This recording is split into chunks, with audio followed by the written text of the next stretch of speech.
முத்து எப்பவுமே நேர்மையாக தான் இருப்பார். அதிகாரத்துக்கு தலை வைக்க மாட்டார். ஆனால் அருண் தப்பாகவே புரிஞ்சுக்கிட்டு தேவையில்லாமல் தப்பு செய்கிறாருன்னு நீங்கள் விரும்புனீங்கன்னா இந்த சேனலுக்கு லைக் பண்ணுங்கள். வாங்க வீடியோக்குள்ளே போகலாம். முத்து எவ்வளவோ சொல்லி பார்த்துமே நான் வண்டி பிரேக் பிடிக்கல, அதனால தான் இப்படி ஆச்சு.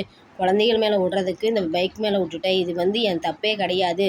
காரில் பிரேக் பிடிக்காது, எனக்கு அப்போ தான் தெரியும்னு சொல்லி கெஞ்சுறாரு, கத்துறாரு, கதறாரு. ஆனால் அந்த அருண் கேட்டுக்கவே மாட்டேங்கிறாரு. இன்ஸ்பெக்டரும் கேட்க மாட்டேங்கிறாரு. 2 பேரும் சேர்ந்து உன்னோட டிரைவிங் லைசன்ஸை கட் பண்ண போகிறோம், நீ செஞ்சது தப்பு, எப்போ பார்த்தாலும் நீ அருணுகிட்ட வம்பிழுத்துக்கிட்டே இருக்கிறியாமா அப்படின்னு சொல்லிட்டு இவன் சொல்கிறாங்க. 2 பேருமே அதட்டுறாங்க. முதல்ல இருந்த இன்ஸ்பெக்டர்னா முத்துக்கு நல்லாவே ஃபேவராக இருப்பார். அதனால் அருண் அதை வச்சு பிளாக்மெயில் பண்ணுறாரு. அந்த இன்ஸ்பெக்டராக இருந்தால் உனக்கு ஃபேவராக இருப்பார், அவர் பிள்ளையெல்லாம் இங்கே உன்னோட பப்பு வேகாது, அதனால் நீ நீ லைசன்ஸு கட் பண்ணால் தான் நீ திமிரு அடங்கும், நீ டிரைவிங்கே பண்ண முடியாமல் இருந்தீங்கன்னா தான் நீ அடங்குவ அப்படின்னு சொல்லிட்டு பேசுகிறான். ஆனால் முத்து என் மேலே தப்பே கிடையாது, தேவையில்லாமல் நீ என்கிட்ட மோதி வீணாக வம்பிழுக்க போகிற, இது பின்னாடி உனக்கு ஒரு நல்லதுக்கே இல்லை அப்படின்னு சொல்லி வான் பண்ணுறான். ஆனால் அப்போது நீ அடங்கவே மாட்டேங்கிற, எத்தனை தான் இருந்தாலும் அடங்க மாட்டேங்கிற, உன்னை அடக்கிறதுக்காக தான்டா நான் இருக்கேன், இந்த சான்ஸ் எப்போ கிடைக்கும்னு நினச்சா அது இவ்வளோ சீக்கிரமாக கிடைக்கும்னு நான் எதிர்பார்க்கவே இல்லைன்ட்டு அருணும் உள்ளே இழுத்துட்டு போகிறான். இன்ஸ்பெக்டரும் இப்போ எனக்கு வெளியில் வேலை இருக்குது, அதனால் நான் கிளம்புறேன், இவனோட லைசன்ஸ் கட் பண்ணியே ஆகணும், இவனோட காரை பிடுங்கி வச்சுட்டு இவனை வெளியில் அனுப்பிடுங்க அப்படின்னு சொல்லிட்டு போயிடுறாரு. அதே மாதிரி வெளியில் துரத்திடுறாங்க. மீனாவை எதர்ச்சியாக ஃபோன் பண்ணுறா. போலீஸ் எடுத்து பேசுகிறாரு. எங்கள் வீட்டுக்காரமாக தான் பேசுகிறாரு, ஒரே ஒரு நிமிஷம் கொடுங்க, நான் பேசணும் அப்படின்னு. அப்படியெல்லாம் கொடுக்க முடியாது அப்படின்னு மீனாவும் கேட்குறா. நீங்கள் யாருங்க பேசுகிறது? நான் போலீஸ் பேசுகிறேன், ஒரு நிமிஷம் எங்கள் வீட்டுக்காரர்கிட்ட கொடுங்கன்னு. அப்படியெல்லாம் கொடுக்க முடியாது, உங்கள் வீட்டுக்காரரை பார்க்குறது இருந்தால் நேரில் பாரு. சரி, எதுக்கு தான் பிடிச்சிட்டு போயிருக்கிறீங்க, எந்த கேள்வி கேட்டாலும் எதாக இருந்தாலும் நீ நேரில் பாரு, அவனுக்கு தேவையான பதிலாக நாங்கள் சொல்கிறோம், ஃபோனில் கேட்குற வேலையில் வச்சுக்காத, நீ முதல்ல நான் ஃபோனை கட் பண்ணுறேன், நீ எதாக இருந்தாலும் நேரில் பார்த்துக்கோ அப்படின்னோடனே மீனா கிளம்பி வர்றா. பார்க்குறப்ப முத்தை வெளியில் தள்ளி விட்றாங்க. என்னாச்சுங்க, ஏன் எதுக்குமே என்ன தான் நீங்கள் பண்ணீங்க, உங்கள் மேலே ஏதாச்சும் தப்பு இருக்கான்னு சொல்லி கேட்குறப்ப, இல்லை மீனா, நான் எதையும் சொன்னாலும் அவன் கேட்க மாட்டேங்கிறான், எப்போ பார்த்தாலும் என்கிட்ட வம்பிழுத்துட்டே இருப்பான்லாம் அந்த அருண் தான், தேவையில்லாமல் இப்போ என் வாழ்க்கையில் விளையாடுறான், லைசன்ஸை கட் பண்ணி விடுறேங்கிறாங்க, என்ன பண்ணுறதுனே தெரியல, இவன் வர்ற ஆத்திரத்துக்கு அவனை போய் அடித்து கொள்ளலான்ட்டு எனக்கு தோணுது அப்படின்னு. கொஞ்சம் பொறுமையாக இருங்க, எதாக இருந்தாலும் பார்த்துக்கலாம், என்ன தான் நடந்துச்சுன்னு நீங்கள் முதல்ல சொன்னால் தானே எனக்கும் புரியும், அதுலேருந்து நான் என்ன பண்ணுறதுன்னு நானும் யோசிப்பேன். நல்லா இந்த முன்கோபத்தை கொஞ்சம் நேரம் அமைதியாக இருக்க விடுறீங்களா அப்படின்னு சொல்லிட்டு மீனா கேட்குறப்ப சொல்கிறா. இப்போ நான் கார் எடுத்து வந்துட்டு இருந்தேன், 2 பேர் பைக்கில் என் காரில் மோதுற மாதிரி வந்தாங்க, ஆனால் அதனால் அவங்கள விரட்டி பிடிச்சி போகிறப்ப தான் தெரியுது என் வண்டியில் பிரேக் இல்லைன்னுட்டு. ஏற்ற மாதிரி சேர் ஆட்டோவில் குழந்தைங்க நிறைய, ஸ்கூல் பிள்ளைங்க நிறைய வந்தாங்க, அவங்க மேலே மோதக்கூடாதுன்னு திரும்பினேன், அருணோட பைக் நின்றுச்சு, பைக்கில் தான் மோதிட்டேன், ஆனால் அவனை மேலே மோதின மாதிரி இப்போ கம்ப்ளைண்ட் பண்ணி லைசன்ஸை கட் பண்ணி விட்றாங்க அப்படின்னு சொல்லி சொன்னானே. ஐயோ, அதுதாங்க நம்ம வாழ்க்கையே, நம்ம வாழ்வாதாரம் எல்லாமே பண்ணுறாங்க, நான் போய் கேட்குறேங்க என்ன நடக்குதுன்னு, நான் போய் பார்த்துட்டு வரேன்னு.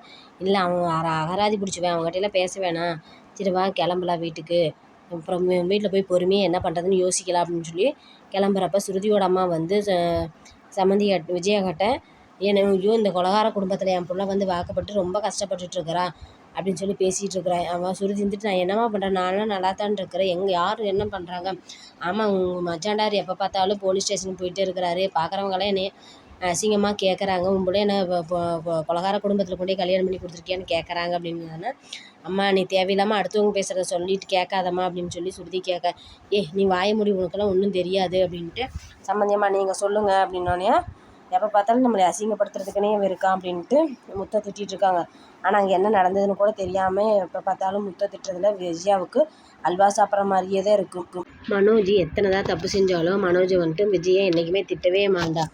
ஆனால் முத்தவன் திட்டிக்கிட்டே கிடப்பான். அண்ணாமலை இருந்துக்கிட்டே, நீ தேவையில்லாமல் என்கிட்ட வாயை கொடுக்காத, முத்து என்றைக்குமே நேர்மையான வழியில் இருக்கிறவன், அவன் எங்கள் அம்மா வளர்ப்பு, அதனால் அவன் நல்லா தான் இருப்பான், உன் வளர்ப்பு 2 பசங்க தான் அவனை சரியில்லாமல் இருப்பானுங்க, எங்கள் அம்மா நல்ல முறையாக தான் அவனை வளர்த்தி வச்சுருக்காங்க, என்றைக்கும் நேர்மையாக யாருக்கு எந்த ஒரு துரோகமும் செய்ய மாட்டாங்க, அவனுக்கு வந்த மனைவியும் அதே மாதிரி தான் இருக்கிறான், ஆனால் அவன் வாய் மட்டும் அடங்கவே மாட்டேங்குது, எப்போ பார்த்தாலும் அவங்க 2 பேர்த்துக்கு கரைச்சி கொட்டிகிட்டே இருக்கிற அப்படின்ட்டு பேசிகிட்டு இருக்கிறப்ப 2 முத்து மீனா வர்றாங்க. ஆமாம், எங்கடா போயிட்டு வர, ஏன்டா என்னை இப்போ அவமானப்படுத்துகிற, எப்போ பார்த்தாலும் உன்னால் எங்களுக்கு அவமானம் தான் மிச்சமாக இருக்குது, எந்த ஒரு இதுவுமே நல்லதே கிடைக்கல, அவன் பொண்டாட்டிக்காரி, நீ எந்த ஒரு தப்பு செஞ்சாலும் அதுக்கு ஜால்ரா போட்டுக்கிட்டு அவன் ஆடிட்டு வந்தாடுறா அப்படின்னு சொல்லி 2 பேர்த்தையும் திட்டுறப்ப, அத்தை நீங்கள் தேவையில்லாமல் வாய் பேசாதீங்க அப்படின்னு சொல்லிட்டு மீனா கேட்க, ஆமாம் நீங்கள் என் முன்னாடி நான் திட்டுற மாதிரி திட்டுவீங்க, நான் போனதுக்கப்புறம் கொஞ்சுவீங்க அப்படின்னு சொல்லி ஸ்ருதியோட அம்மா பேச, அம்மா கம்முன்னு இருங்கம்மா, கம்முன்னு இங்கேயே பிரச்சனையாக கிடக்கு, அதுக்கு தகுந்த மாதிரி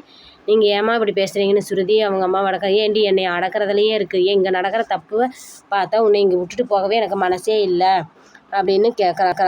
நாங்களே போலீஸ் ஸ்டேஷன்லேருந்து மன நிம்மதி இல்லாமல் வந்திருக்குறோம், தேவையில்லாமல் எங்கள் வீட்டுக்கார மேலே பழி விழுந்திருக்கு, அந்த பழியை துடைக்கிறதுக்காக நான் என்ன பண்ணுறதுன்னு நான் யோசிச்சுட்டு இருக்கேன், தேவையில்லாமல் நீங்கள் வம்பிழுக்காதீங்க, பேசாதீங்க அத்தை, நீங்கள் எங்கள் வீட்டுக்காரர் திரும்ப பேசுனீங்கன்னா நான் சும்மாவே இருக்க மாட்டேன், அவன் தேவையில்லாமல் டிராஃபிக் போலீஸு என் வீட்டுக்கார மேலே போய் புகார் போட்டிருக்கான், அதை நான் வந்து நிரூபித்தே ஆகணும் அப்படின்ட்டு மீனா சொல்கிறான். ஆனால் டிராஃபிக் போலீஸுக்குமே கார் பிரேக் ஒயர் அந்து கிடந்ததுன்னு உண்மை வந்து கார் எடுத்துகிட்டு வரேன்னு சொன்ன அந்த போலீஸு வந்து ஆக்சிடெண்ட் ஆகி அவரும் வராரு. அதனால் அது தெரிஞ்சிருச்சு அந்த போலீஸுக்கிட்ட, நீ இந்த விஷயத்தை யார்கிட்டையும் சொல்லாத, முத்துக்கிட்டையும் சொல்ல வேண்டாம், இன்ஸ்பெக்டர்கிட்டையும் சொல்ல வேண்டாம், அவன் எத்தனை நாளே என்னைய இது பண்ணிகிட்டே இருந்தானல்ல, அதனால் இன்றைக்கி அவனை நான் பழி வாங்கின மாதிரியே இருக்கட்டும், இது நான் இந்த உண்மை தெரிஞ்சதுன்னா அவன் இன்னுமே ஆடுவான், நல்ல நாள்லேயே அவனை பேச இது முடியாது, இந்த இதில் நம்ம அவன் மேலே தப்பு இல்லைன்னு தெரிஞ்சது ரொம்பவே ஆட்டம் போடுவான் அப்படின்னு சொல்லிட்டு இந்த உண்மையை மறைக்க பார்க்குறான் டிராஃபிக் போலீஸார்.